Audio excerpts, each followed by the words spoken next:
Hi, everyone. It's been a relatively quiet week with most of us kind of plugging along with this new normal that we're experiencing. We're staying home, saving lives, and when we go out, we're wearing masks or cloth over our face, and we're limiting the time that we're on these errands as much as we can. Residents are trying the new technology, the curbside pickups, for example, for groceries.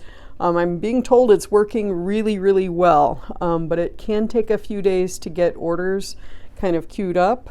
But it's great peace of mind for people who don't want to go into the stores. I do want to thank our stores for being so accommodating for our residents. It hasn't been easy for them. Residents are telling me often that they have concerns about what they're seeing in stores that are open. For example, people will be congregating or way too close or too crowded, and this is potentially dangerous. They're concerned about it. When we hear these complaints, we do send staff out to check on these stores and follow up on all of the complaints we're receiving. Many times, to be honest, it's not the stores, but the shoppers in the stores who are just not acting how they should. Please use common sense, and if you see people around you kind of getting more crowded, ask people to separate out for everyone's protection. It's there's a new word I heard, COVIDiot. I don't know if you guys have heard that. It means someone who doesn't take any of this seriously and they're behaving recklessly around other people without regard for the consequences. Don't be a COVIDiot. Hanging out in parks with friends, parties, bonfires. This is COVIDiot behavior. Our police can't be everywhere. And parents, you have got to be accountable for where your kids are and what they're doing. Our police will be writing $500 citations if they see this behavior and if lives are being put at risk. It's just not worth it.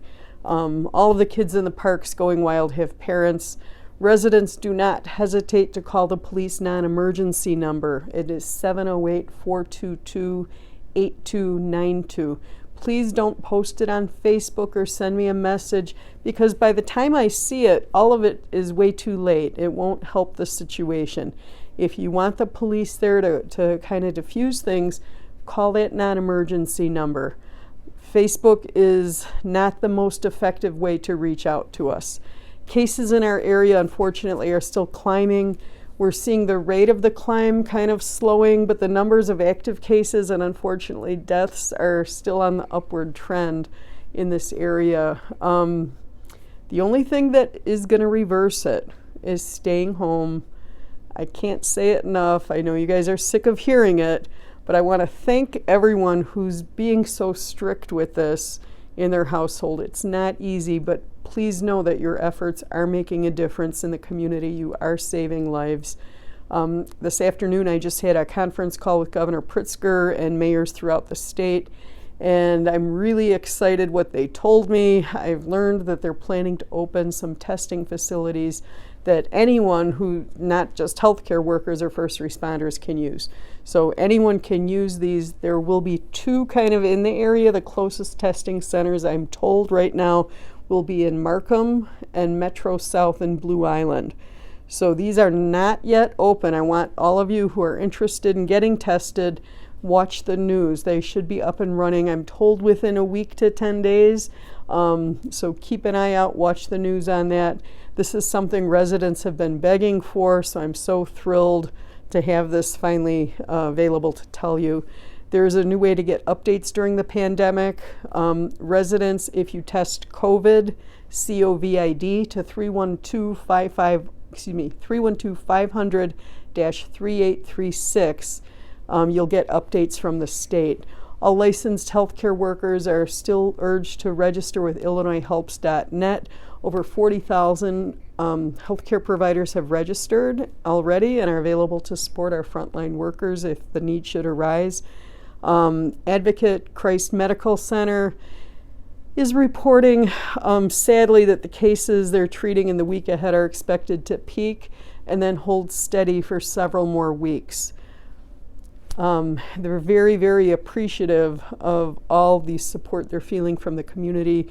People are sending cards, buying meals, just showing support on social media. This means so much to them on the front line. Thank you to everyone for that.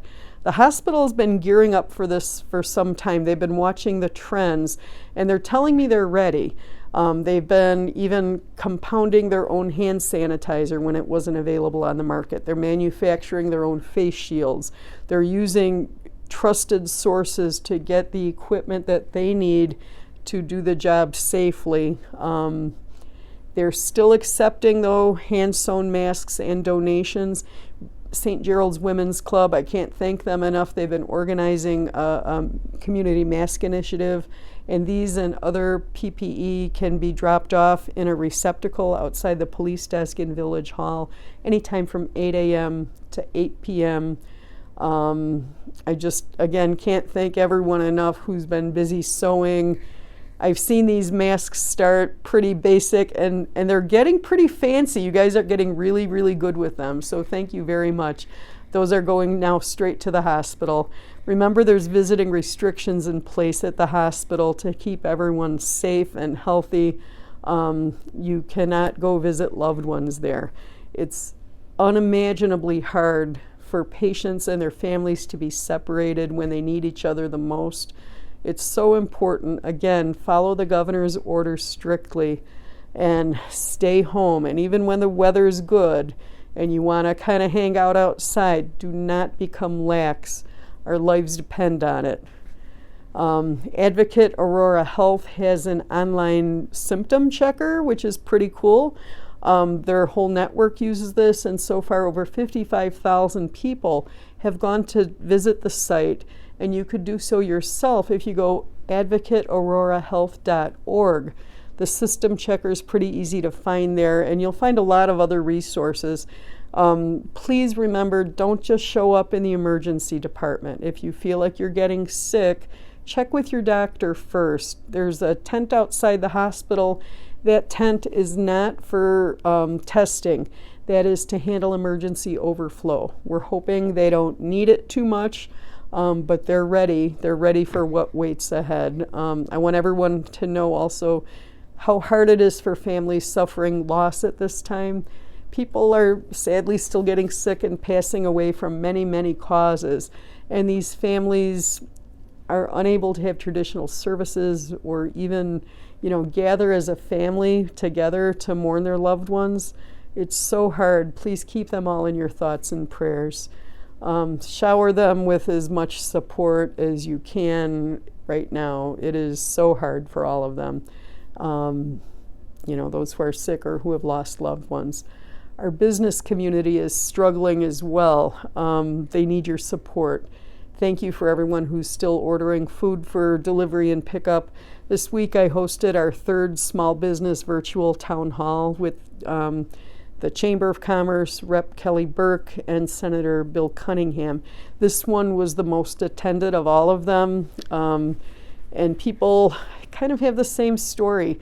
Everyone's just kind of hanging on, doing what they can, but to date, not $1 of federal aid has made it into the hands of our small businesses in the area. They still have been paying their employees, trying to keep the lights on. They're hanging on. Our local banks, God bless them, they're working so hard to process all the documents that have been submitted. The websites are crashing. People can't get on. It's such a frenzy. Everyone's trying to survive. I really want to thank those bankers in town who are working tirelessly to help our small businesses. They recognize how important this is, and those relationships we're building will not be forgotten. If you own a small business and you haven't yet applied for one of the SBA programs, please do this as soon as you can. If you can't find a bank, reach out to the Chamber of Commerce. They have ideas. We had, unfortunately, also to cancel our spring events like the Easter Bunny, Easter egg hunt. I did want to still have the spirit of the holiday there, so we did a Easter Bunny dance online. And if you want a few laughs at my expense, you can go on Facebook or on the Village YouTube channel and watch that. We're asking kids to upload their own videos of the Easter Bunny dance. I want residents to know our next board meeting is going to be a virtual board meeting. This is so we can be strict, set a good example, and adhere to the governor's orders also. Please, it's new for us. I ask residents to be patient. If there's glitches, we're implementing new technology. We're practicing, but it is new. You should still be able to see the meetings on YouTube and Channel 4 or Channel 99, depending on your cable, but it may look a little different. We're doing our best to continue, the regular business of the village. Life has to go on. We still have to pay bills, for example, so bear with us, please. Lastly, it's a holy week for many religions, and, all these traditions we cling to, we can't do anymore. Please, try new traditions. Go on the web and see how you can practice your faith while still staying at home. It is the time to stay home, and these resources are there. They're very good. Our faith-based organizations are getting very good at outreach. Please know that the only way through this is by staying home. And as hard as it is on a holiday, please do that. I want to thank you, Oak Lawn. I'm very proud of you all. Let's get through this. We're starting to maybe see a little light at the end of the tunnel. Don't give up. Stay strong. Stay home. Save lives. And thank you very much for your time.